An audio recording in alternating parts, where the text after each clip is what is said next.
I think this will also be a really good show because it'll be the first one where I'm having brekkie on screen as well. That is terrible radio. Someone chewing on what are you eating? Croissant and fried eggs. Croissant and Friday. How very continental of you. Yeah, but I'm not going to be talking when I'm chewing. So, So we're not going to have chewing, but we're going to have clanking and clinking of cutlery.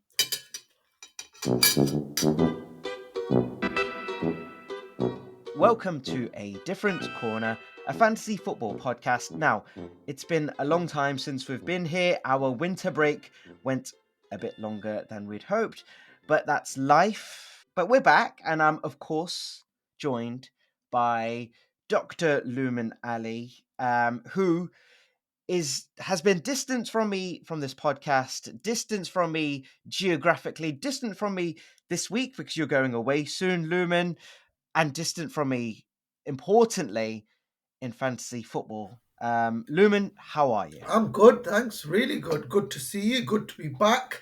It's been a very interesting time the last few months in fantasy football, where uh, between the time we last spoke to now, um, I hadn't dropped off badly. It's just in all my leagues, people caught up, and in the last few weeks, I've managed to get back on it somehow, some way, and yeah. So can't complain, mate. Things are looking good. I feel like I caught up a little bit, and during Christmas, during those 2 weeks, there was no Premier League football over January. I just dropped off. My interest in football just went away because there was no Premier League to follow. I wasn't following the cups. Arsenal got knocked out. So I was just like, well, I'm just going to do life. And that meant and had a huge knock on effect to my fantasy football because I just didn't keep up with who's injured, who's fit, who's available, who's playing who. I've just been completely out of it. That sounds like a huge excuse, which I'm currently standing by because I've dropped off massively. But this sort of break, this intermission in the podcast reminded me of those really unnecessary skits that suddenly appeared in hip hop tracks in the late 90s and early 2000s. I don't know if you remember them, but there was one by the artist Noriega, Nore, in his track Nothing, which just randomly has this comedian pushing Noriega in his, I don't know, limousine or something, and then inhaling his inhaler, and he goes, Noriega didn't know I had asthma. Oh, there's my baby mama over there. There's my baby peaches. And then he just randomly starts catcalling women in the street, which wouldn't be allowed in 2024, of course. But I remember the word tatalalicious, tatalalicious. Any hip hop fans from early 2000s will know what I'm talking about. Fancy football fans generally may not be. But yeah, a random unnecessary break in our podcast, but we are back. Do you think Eddie Griffin's interlude was unnecessary on Chronic 2000? Now, oh, I should know. No, that was enough. See, there's good intermissions and there's just unnecessary. It's not. It's not. It wasn't politically correct then. It's not politically correct now. But you can search out on Spotify Yeah. or wherever you hear your stream your music. My favorite one. It wasn't. My favorite one was from a Biggie album. I think it was Ready to Die, and he has this his answer machine message, and he just has random women. One of them being Lil Kim, and all of them like, Daddy. Why are you not calling me? You saying it wasn't good? And it's just all of that tone until Lil Kim comes on or someone comes on and says, yeah, mother, it's Stephanie. I've been waiting outside for your ass. They used to do interludes before the even damn song. These hip hop albums were part music and part just comedy or unnecessary. I don't know. Just every hip hop artist of that era had one. I don't know if they do it anymore, and that shows you how much up to date on current music I am. But yeah, it was a good time, good time. But yeah, this podcast is basically been like a long intermission we've had, but we are back. We can now I don't really want to do this bit, but talk about our points for this game week. We are in what even game week? See, this is how bad I am. What game week are we in now? Game week 26. I did terribly, like really bad. I did a -4 to be able to shoehorn in. I don't know. Who did I try to get? I got Trossard in, and I wanted to get in Dominic Solanke, and neither worked out for me. Trossard got me 1 point, and Solanke got me 2 points. And my total was a measly 51 points. And that's so bad because and it's compounded because all of my rivals did so much better. I think everyone was in the 70s close to me. I think, well, you tell me what you got then, Lumen. I got 65, and that's without doing any transfers. Oh, that's very good. I did not do any transfers. Actually, sorry, I tell a lie. I tell a lie. I tell a lie. It was the previous week that there were no transfers. This week, my two transfers were Maguire in and one guy who I'm telling you, I've cursed him. Like he just doesn't perform when I put him in my team. Is that Korean guy? The other The Korean Korean guy. guy was like the most. He was the most transferred in player, but he was an epic flop.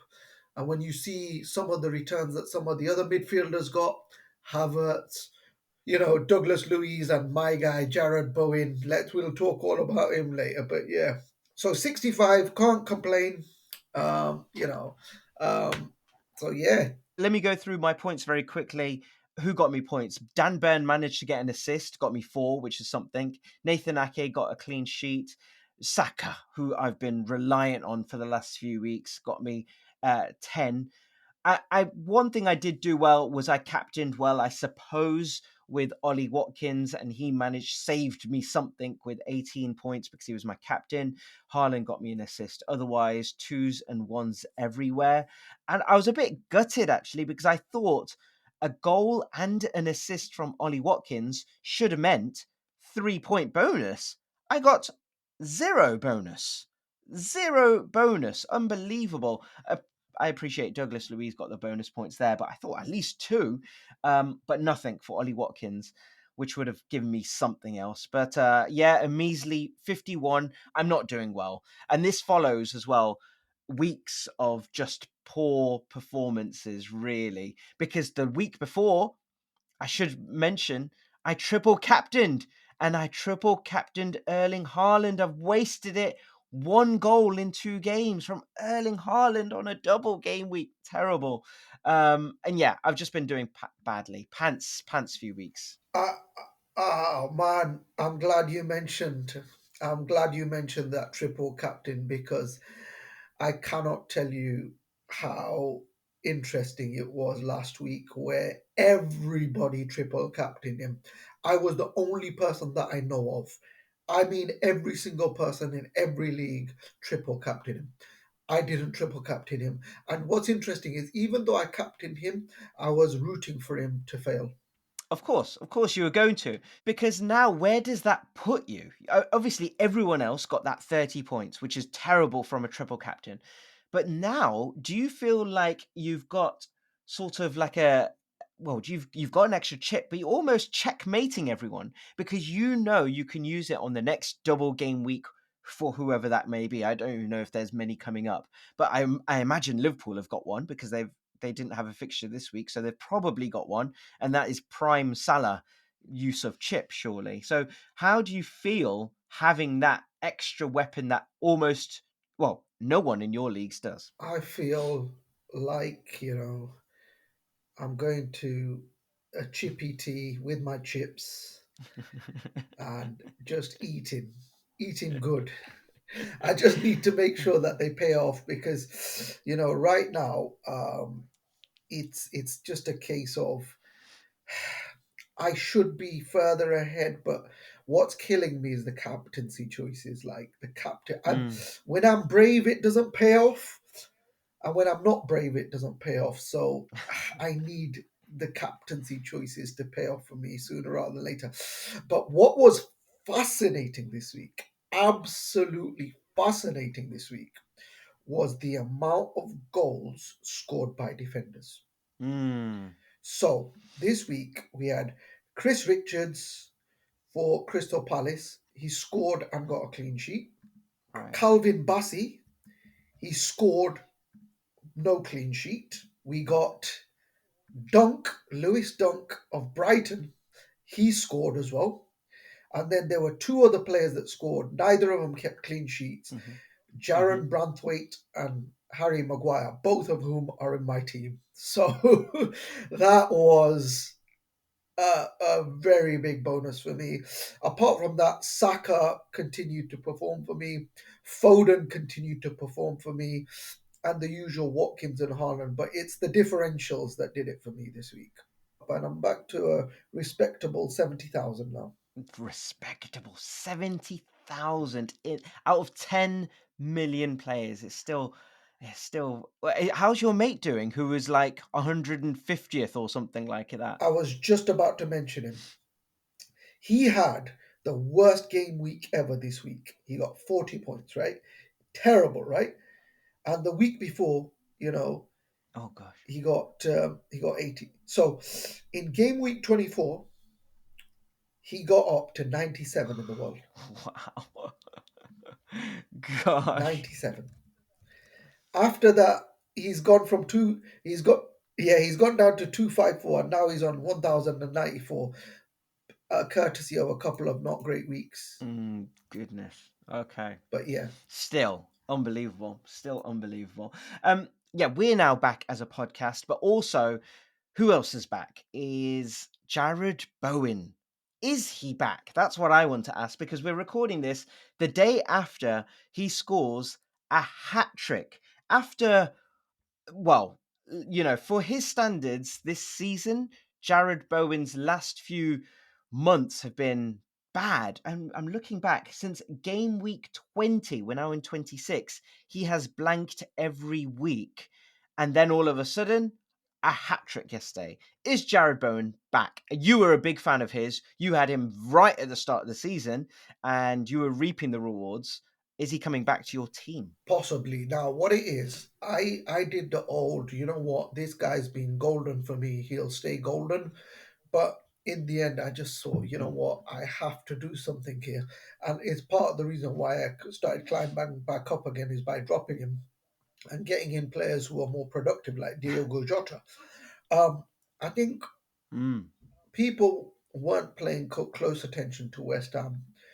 I think if you look at West Ham and their decline in form, you can see the importance now of one player who came back yesterday, and mm. that's Lucas Paqueta. Ah. He's been out of the team for a couple of months, and you can see the impact on the team. He is Mhm. a massive player for him, but he makes that team tick. And on that basis, I mean, Jared Bowen's price has dropped a fair bit. Mm, I was stuck. I mean, I needed to right. find a player to replace Diogo Jota for this game week, and I went with the Korean guy because I thought he's at home. But you know what, the Korean guy could score 10 goals every game for the rest of this season, and I still wouldn't have him. He's just Are you getting rid already? We're talking about Huang at Wolves here, aren't we? he's just he's just not for me. Like he might be for other people, but he's just not for me. I mean, at home, oh God, I don't know what to. He he was the guy I was leaning on. He was the guy I was leaning on to just get me something, and he didn't. So Yeah, I mean, in his defense, Huang at Wolves has been almost a striker for them. He has blanked the last two. Before that, he was at the Asia Cup, and then before that, he was in some form. He scored against Everton, against Brentford. He is a spotty player, but for a player who's just about 5.6 million, that's kind of what you're gonna get, I think. And then if it's a midfielder essentially playing as a striker, I think it's worth it.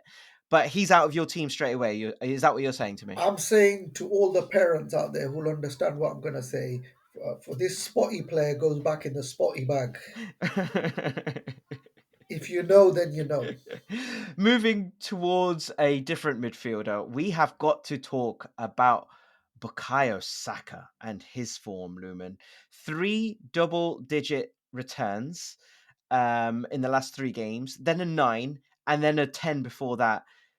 The guy is on fire right now for Arsenal, and his form has coincided with Arsenal just being excellent the last few weeks. You've got him in. Is there any way that you can have a fantasy football team without him in right now? Before we talk about fantasy football and before we talk about Saka, I want to talk about Arsenal fans and their crappy analysis. all I've heard, all I've heard for months and months and months is we need a striker, we need a striker. And I was saying you didn't have a striker last year and you scored freely.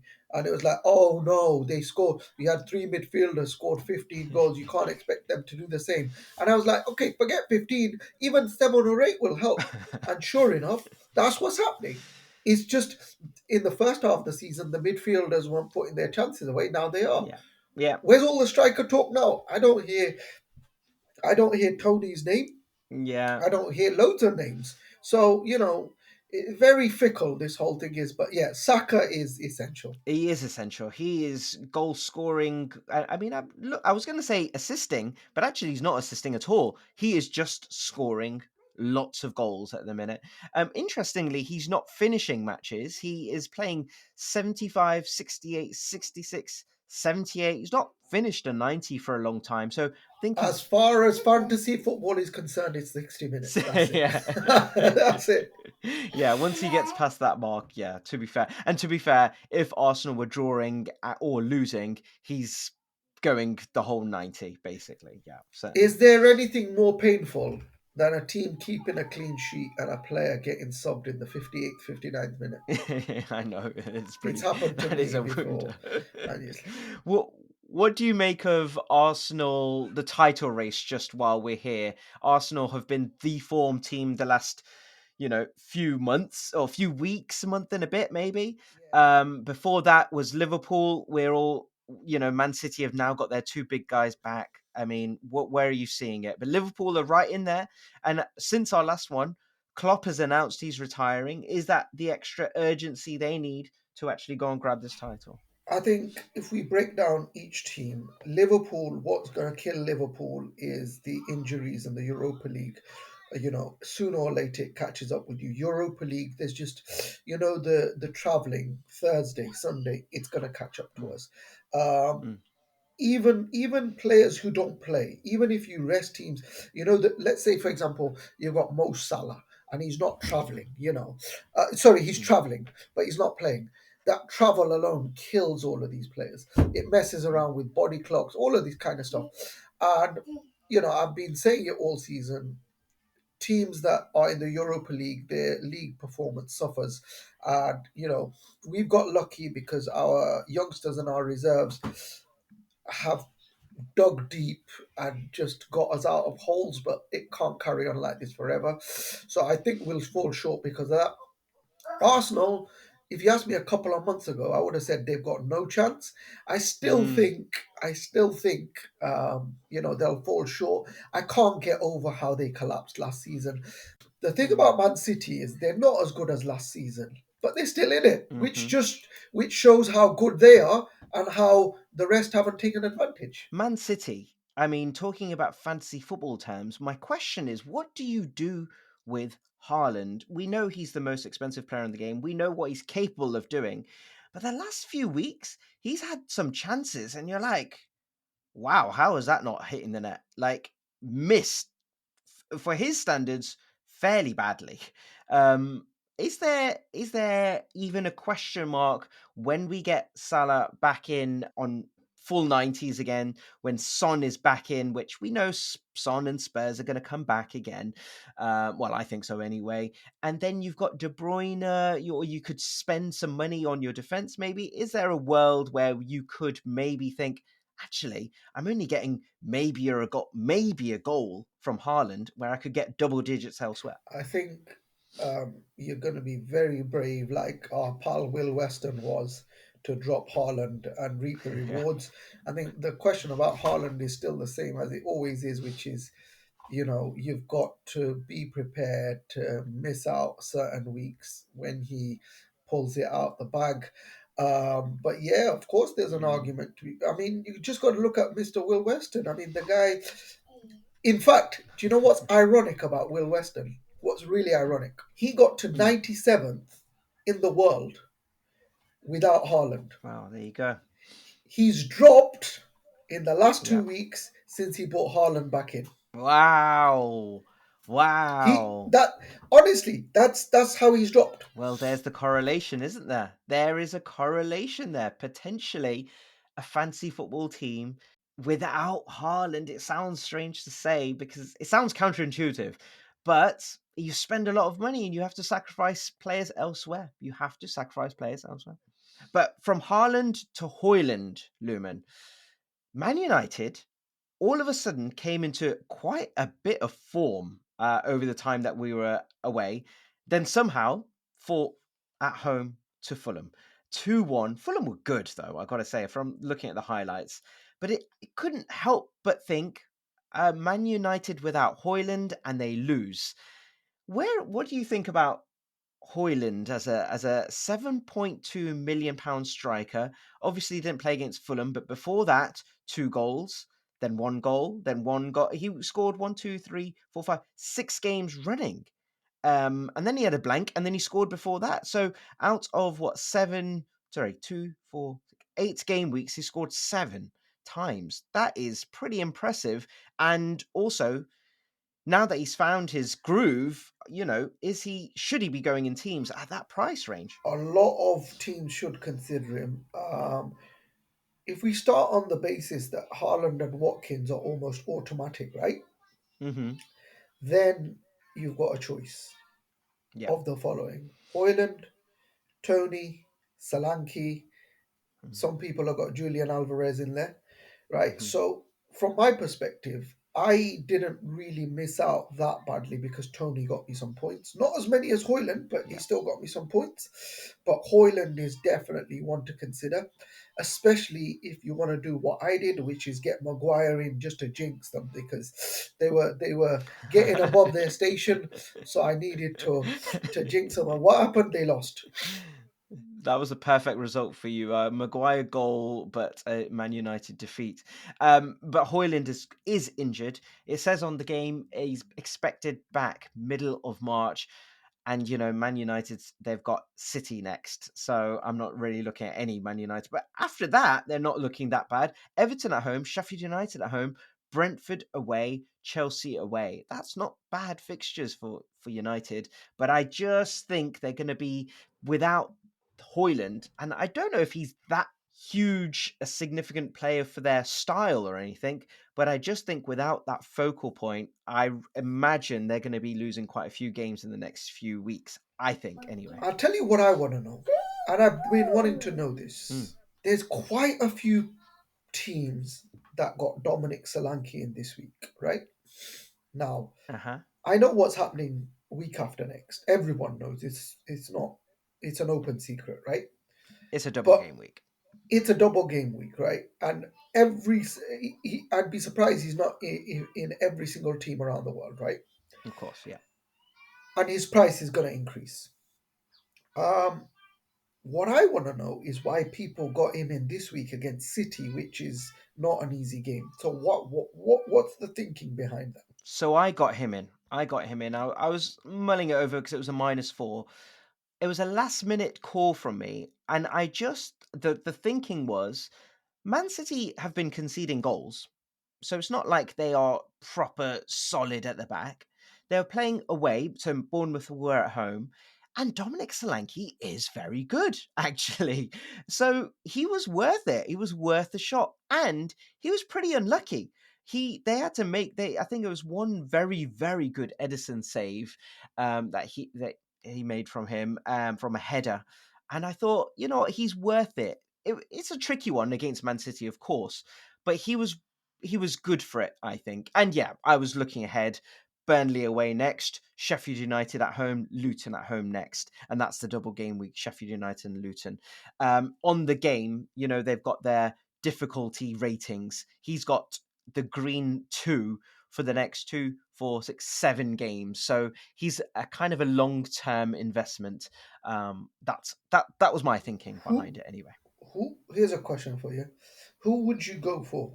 Solanke away to Burnley or Hmm. Tony at home to Chelsea? Wow. I would go Solanke away to Burnley. Two reasons. Burnley are terrible this season. I think they are going down for sure with Sheffield United. And the second reason is Bournemouth, which we've not spoken about. But in the time that we did our last pod and to now, somehow Bournemouth have clawed, not even clawed, they've just gone about their business putting results together. Quite a few draws in the last few results, but they have been putting wins together. And I've been pretty impressed with how they've managed to get themselves out of that bottom three. They're now 14th, which is still, not great. They are on 28 points. Luton are 20 points and they're at 18th. So they've got an 8 point gap. And yeah, I've just been quite impressed with the Hmm. way Bournemouth have gone about, getting themselves out of a trouble, basically. What? Here's another one for you. Would you bring Kai Havertz in your team? I wouldn't. No, I'm an Arsenal fan. Kai is just so. He's just. You just can't. He's not a guarantee, right? He's just not a guarantee. He has moments like he did at the weekend, but he just. Yeah, there's something about him I wouldn't be able to say, yes. The thing is, the thing he has going for him more than Trossard, for example, but I put Trossard in, is he's got this physical presence, which Mikel likes when he plays a team against Newcastle. If nothing else, he just takes up this space and this he's a big body. And so it's interesting that he prefers him sometimes, a lot of the time in these sorts of games, to someone like Trossard, who's technically better, more consistent. Yeah, I'm not sure about Akai. I'm not sure about Akai. I know one thing, and I know one thing very clearly. You're gonna wild card, Hmm. and you're gonna do a wild card to bring Mo Salah in. I know it's obvious. It's Oh so yeah. obvious. Oh yeah, yeah. Of course, of course. I'm a huge Mo Salah fan, especially in fantasy football terms.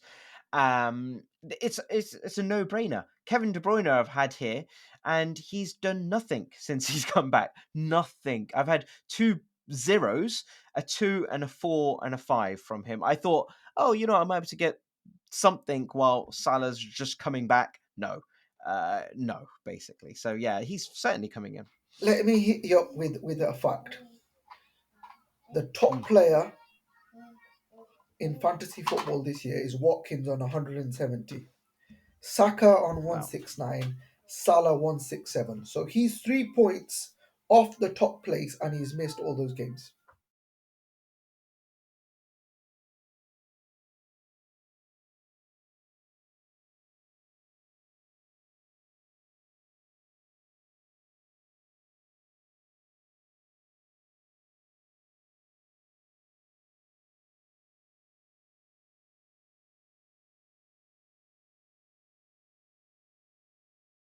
Yeah, but who else? Who else? Who else? Who else? Who else? Who else are you gonna get in it? What about Son? Son.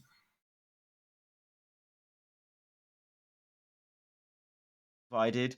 Yeah, then I'm struggling because I've got a very cheap defense generally already. I've got a fairly budget-ish midfield. There's probably one or two I could get rid of to go even cheaper. And actually, my guys are back now. When I talk about my guys, so Anthony Gordon came into a bit of form again. But I love the Wolves guys. I love Neto. I do like Huang. Sarabia at Wolves actually does some does something as well. So there's these kind of really, really budget players who I could still spend some money on. So that's not a problem for I, me. I, I think De Bruyne is massively, massively overvalued. Massively. He's not worth it. And I'm not just saying. I'm looking at previous seasons, right? In the last two seasons, he got 183 points and 196 points, right? Which very good points totals. But in both those seasons, he started at 12 million.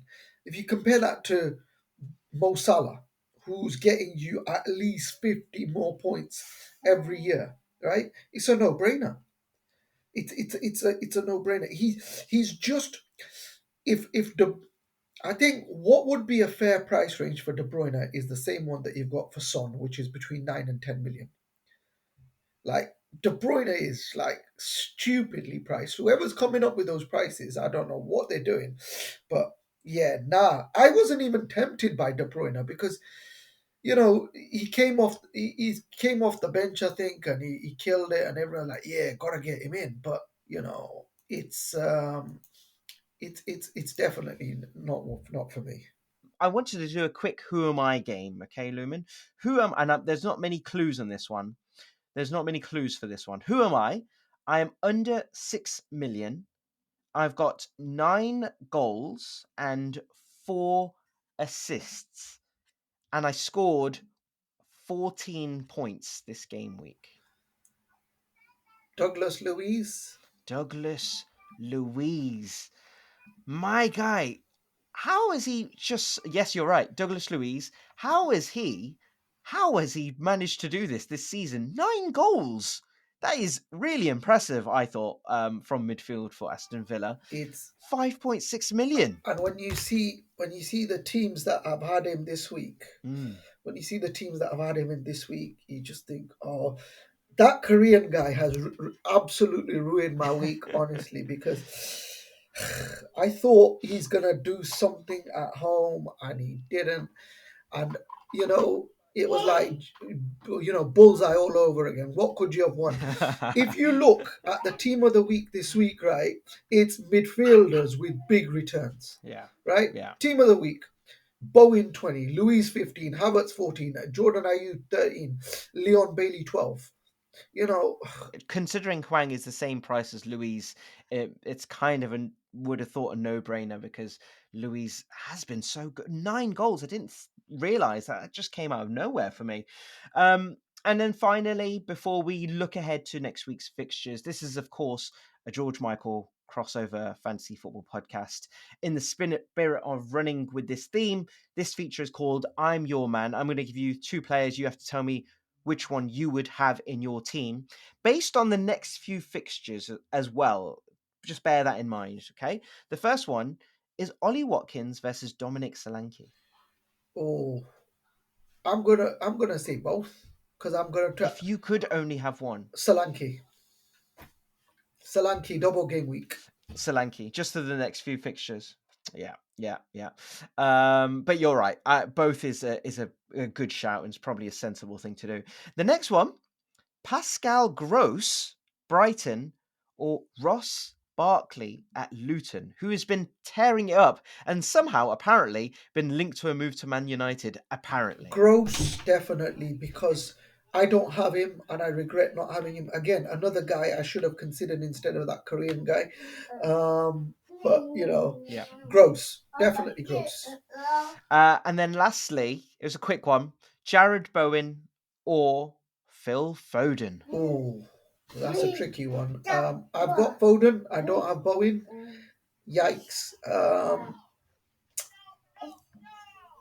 Oh God, you put me on the spot here.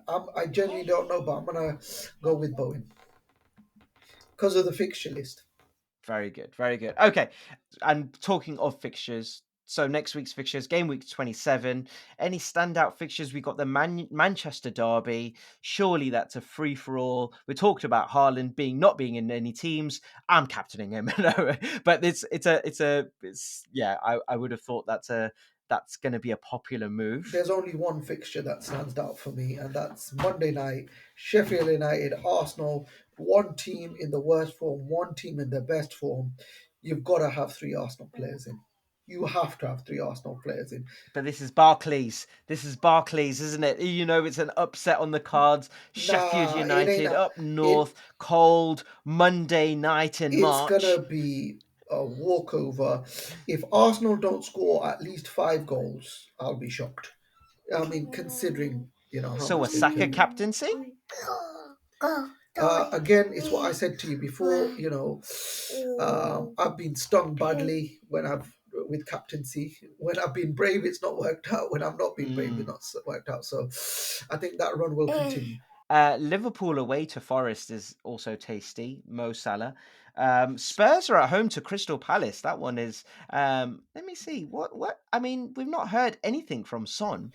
Yeah, also Crystal Palace, new manager last week, 3-0. So I would be very cautious about going against them. But yeah, some tough games. Luton Villa is a tough game. Yeah, Luton Villa. There's some tight ones actually. Everton West Ham. I can see a lot of draws this week. I can see a lot of draws this week. But yeah, let's leave it there, Lumen. It's been good to be back, my friend. It's good to be back. But you are going away. You've got an international break yourself now, haven't you?